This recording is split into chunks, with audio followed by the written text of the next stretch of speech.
স্বাগত জানাই সকলকে আবারও আমার একটি ছোট্ট মিনি ব্লগে। সকালের আবহাওয়াটা কি সুন্দর মধুর মিষ্টি ছিল আজকে।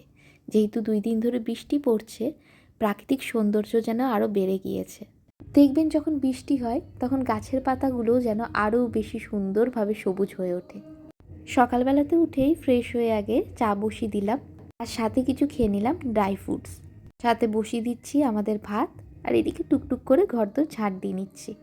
আর এরকম হালকা ঠান্ডা ওয়েদারে চা খাওয়ার মজাই আলাদা।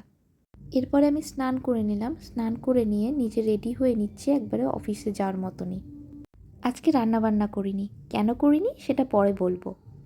এরপরে ভোলা মহেশ্বরের পুজো দিয়ে নিলাম, তারপরেই বেরিয়ে গেলাম অফিসের উদ্দেশ্যে।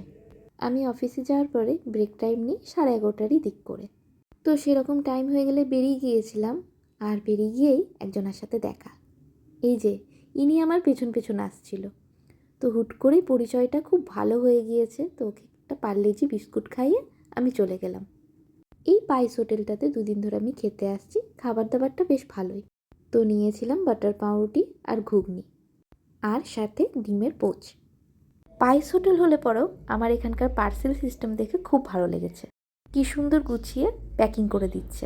আমি আমার বরের জন্য মানে কিয়ানের জন্য দেশি মুরগির ডিম সিদ্ধ, পাউরুটি আর ঘুগনি পার্সেল বলেছিলাম। তো ভীষণ সুন্দর করে প্যাকিং করে পার্সেল করে দিল, আর আমি সেই খাবারটা ওকে দিয়েই চলে গেলাম অফিসে। অফিস থেকে ছুটি হলে পরে চলে আসি বাড়িতে। আজকে বলেছিলাম না রান্না করিনি, রান্না না করার কারণই হলো গত শুক্রবার চিকেন করেছিলাম, তো সেখান থেকে কিছু চিকেন বেঁচে গিয়েছিল, আর ভেজ ডালও বেঁচে গিয়েছিল, সেটাই খাওয়া দাওয়া করলাম আজকে গরম করে। যেহেতু গতদিন বারের দিন ছিল, সেদিন তো নিরামিষ সম্পূর্ণ রান্না বান্না করেছিলাম, তাই আজকেই সেগুলো খেলাম। এরপরে আরও কিছু ঘরের কাজ সেরে নিয়ে করলাম একটু রেস্ট। সন্ধেবেলায় সন্ধে দিয়ে চলে গেলাম অফিসে। অফিসের কাজকর্ম সেরে ঠিক যখন ছুটির দিকে ঘড়ির কাঁটাটা এগোয়, তখন মনে হয় কখন বাড়ি আসবো। বাড়িতে এসেই তাই আগে নিজে ফ্রেশ হয়ে নিই। এরপরে খেলাম ফুচকা। ফুচকা আজকে আমার জন্য কিয়ান নিয়ে রেখেছিল। আর বাড়িতে এসেই আজকে ভাবলাম ঘি আলু সিদ্ধ ভাত আর ডিমের অমলেট খাবো।